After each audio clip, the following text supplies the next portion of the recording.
Je vais écrire, je vais faire la différence.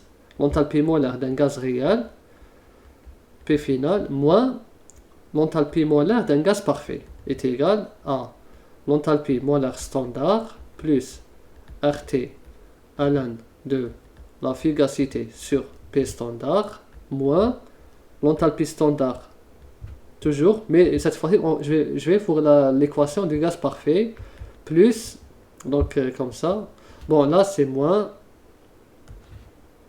parce que je vais distribuer le moins, et ça va être moins RT ln de P final sur P standard. Le voici.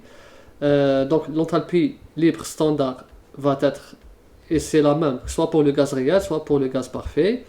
Et je vais encore développer, j'aurai ça, donc j'aurai RT, je vais ouvrir ça, c'est décroché, ln de F P0 fois P0 sur P. Bon, ici PF, d'accord. Donc vous pouvez développer là, je vais aller directement et je supprime. Donc c'est la même pression, standard. Et j'aurai ça, RT ln de la fugacité sur la pression.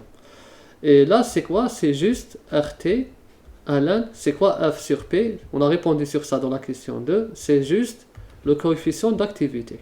C'est ce qu'on recherche. Qui est égal à, je reviens ici, G l'enthalpie libre molaire du gaz réel moins l'enthalpie libre du gaz parfait. Voilà. Et on a dit tout à l'heure, la première équation, dGm égale Vm dP. D'accord? C'est-à-dire la variation de l'enthalpie libre molaire qui dépend de la pression.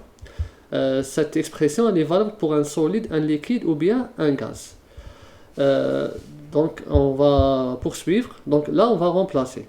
Donc je vais réécrire là RT ln de coefficient d'activité qui est égal à Gm gaz réel moins l'enthalpie libre molaire du gaz parfait. Je vais remplacer. Donc ici je vais un V molaire R, c'est-à-dire ici le volume du gaz réel dP. Voilà. Donc ici ça va être, c'est un intégral.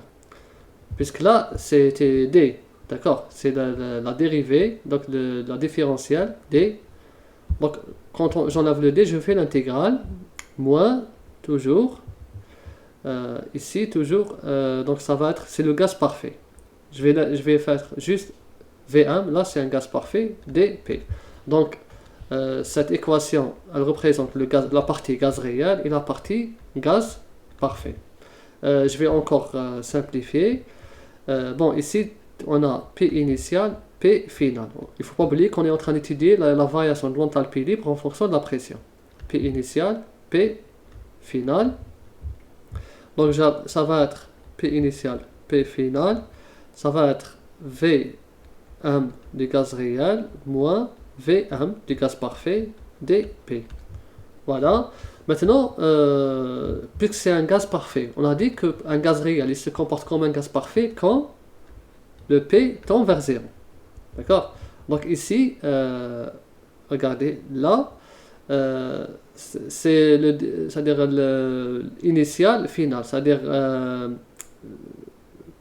quand on modifie dans les grandes pressions, on a un gaz réel. Dans les faibles pressions, on a un gaz parfait. Donc ici, PI, on va mettre que le P tend vers 0. P tend vers 0. Donc on a affaire à un gaz parfait.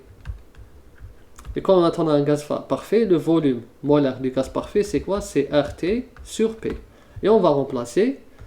Donc ça va être 0 P. Donc ça va être V1 du gaz réel moins RT sur P. dP. Voilà. On n'a pas encore terminé. Je vais toujours faire. Maintenant, le Vm ici. Le volume molaire du gaz réel. C'est égal à quoi? C'est l'équation donnée dans l'exercice. PV égale RT plus BP plus CP au carré. Donc je vais réécrire ici. Donc ici, PV égale RT plus BP plus CP au carré. Donc ici, le volume molaire du gaz réel est égal à RT sur P plus B plus CP. Voilà, donc on remplace juste là. On va remplacer 0P, ça donne RT sur P plus B plus CP moins RT sur P dt.